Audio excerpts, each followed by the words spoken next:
മോള് സ്കൂളിലേക്ക് പോകുമ്പോൾ മുടി കെട്ടുന്ന രീതി ഞാൻ ഇട്ടിട്ടുണ്ടായിരുന്നു.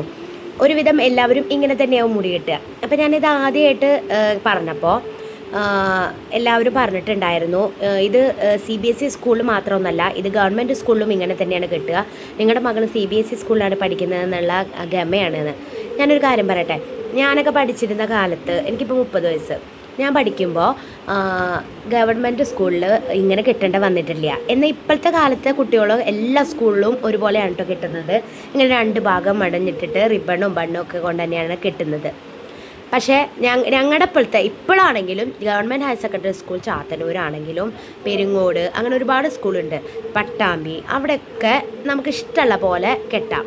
കുളിച്ചു പിന്നെ കെട്ടാം, അല്ലെങ്കിൽ പോണി ടൈൽ കെട്ടാം, എങ്ങനെ വേണമെങ്കിലും കെട്ടിപ്പോവാം. പക്ഷേ ഇവർക്ക് സ്ഥിരമായിട്ട് ലോങ് ഹെയർ ഉള്ളവരാണെങ്കിലും ഷോർട്ട് ഹെയർ ഉള്ളവരാണെങ്കിലും 2 ഭാഗം മുടഞ്ഞിട്ടിട്ട് റിബണും ബണ്ണും വേണ്ടി ഇട്ടിട്ട് വേണം സ്കൂളിലേക്ക് പോകാൻ കേട്ടോ.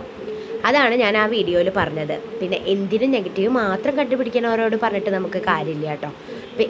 അവൾ മുടി കെട്ടുന്ന രീതി എങ്ങനെയാണ്, 2 ഭാഗം നന്നായി മുടഞ്ഞിട്ടിട്ട് ബ്ലാക്ക് റിബണും ബ്ലാക്ക് ബണ്ണും യൂസ് ചെയ്തിട്ടാണ് മുടി എന്നും കെട്ടാറ്. ഒരുവിധം ഇപ്പോഴത്തെ ഗവൺമെൻറ് സ്കൂളുകളിലൊക്കെ അങ്ങനെ തന്നെയാണ് എന്ന് ഒരുപാട് പേര് പറഞ്ഞു. അതങ്ങനെ തന്നെയായിരിക്കും. ഇപ്പം എന്നാൽ കൂടുതൽ മാറ്റങ്ങൾ സംഭവിച്ചിട്ടുണ്ടല്ലോ. ഞങ്ങൾ പഠിക്കുന്ന സമയത്തൊന്നും ഇങ്ങനെ കെട്ടേണ്ട ആവശ്യമില്ല, എങ്ങനെ വേണമെങ്കിലും നമുക്ക് ഇഷ്ടമുള്ള രീതിയിൽ വൃത്തിയിൽ കെട്ടിപ്പോയാൽ മതി.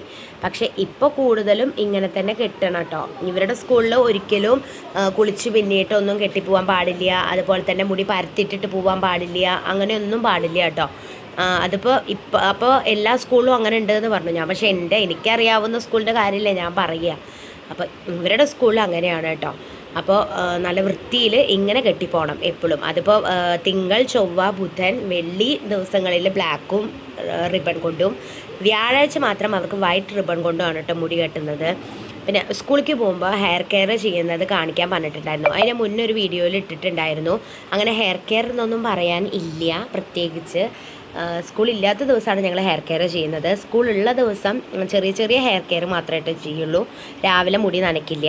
തലേ ദിവസം വൈകുന്നേരം സ്കൂൾ വിട്ട് വന്നാലാണ് മുടി നന്നായി നനച്ചിട്ട് എണ്ണ തേച്ചിട്ട് കുളിച്ചിട്ട് ഉണക്കുക കേട്ടോ. അതും ഹെയർ ഡ്രയർ കാര്യങ്ങളൊന്നും യൂസ് ചെയ്യരുത്. നമ്മൾ ടവൽ വെച്ചിട്ട് തന്നെ മുടി തോർത്തി കൊടുക്കണം, അല്ലെങ്കിൽ മുടിക്ക് കേടുവരും. ഹെയർ ഡ്രയറൊക്കെ യൂസ് ചെയ്ത് കഴിഞ്ഞാൽ മുടി പെട്ടെന്ന് പൊട്ടിപ്പോവാൻ ചാൻസ് ഉണ്ട്. അപ്പോൾ വലിയവർക്കാണെങ്കിലും ചെറിയ കുട്ടികൾക്കാണെങ്കിലും ഹെയർ ഡ്രയർ യൂസ് ചെയ്യാതിരിക്കുക. പിന്നെ ഏത് ഓയിലാണോ തേക്കുന്നത് അത് കണ്ടിന്യൂസ് ആയിട്ട് തേച്ചുകൊണ്ടിരിക്കുക, അല്ലാണ്ട് ഒരു ഓയിൽ തേക്കുക മറ്റേ ഓയിൽ തേക്കുക അങ്ങനെ ചെയ്യരുത് കേട്ടോ. അപ്പോൾ ഇവൾക്ക് ചെമ്പരത്തിയാതി വെളിച്ചെണ്ണയാണ് തേക്കുന്നത്. അതിൻ്റെ ലിങ്ക് ഉണ്ടെങ്കിൽ ഞാൻ കൊടുക്കാം. പക്ഷേ അത് ഞാൻ ഓൺലൈനിൽ നിന്ന് വാങ്ങിയതല്ല, അത് CNS ആയുർവേദശാലയിൽ നിന്നാണ് വാങ്ങുന്നത്. അതിന് 200 സംതിങ് ആണ് റേറ്റ് വരുന്നത് കേട്ടോ. എന്നോട് ഇൻസ്റ്റയിൽ കുറേ പേര് ചോദിച്ചിട്ടുണ്ടായിരുന്നു ഈ ഓയിൽ നമുക്ക് എവിടെ കിട്ടുകയെന്ന്. നിങ്ങൾ ആയുർവേദ ഷോപ്പുകളിൽ ചോദിച്ചു കഴിഞ്ഞാൽ കിട്ടും. അതേ സെയിം ബ്രാൻഡ് തന്നെയാണോ ചോദിച്ചാൽ എനിക്കറിയില്ല. എന്തായാലും നിങ്ങൾ ഒന്ന് നോക്കൂ, കുട്ടികൾക്ക് ചെമ്പരത്തിയാതി എണ്ണ തേച്ച് കൊടുത്ത് നോക്കൂ. ഇങ്ങനെ വളരും എന്നൊന്നും ഞാൻ പറയുന്നില്ല കേട്ടോ. ചിലർക്ക് മുടി പെട്ടെന്ന് വളരും, ചിലർക്ക് മെല്ലെ വളരും.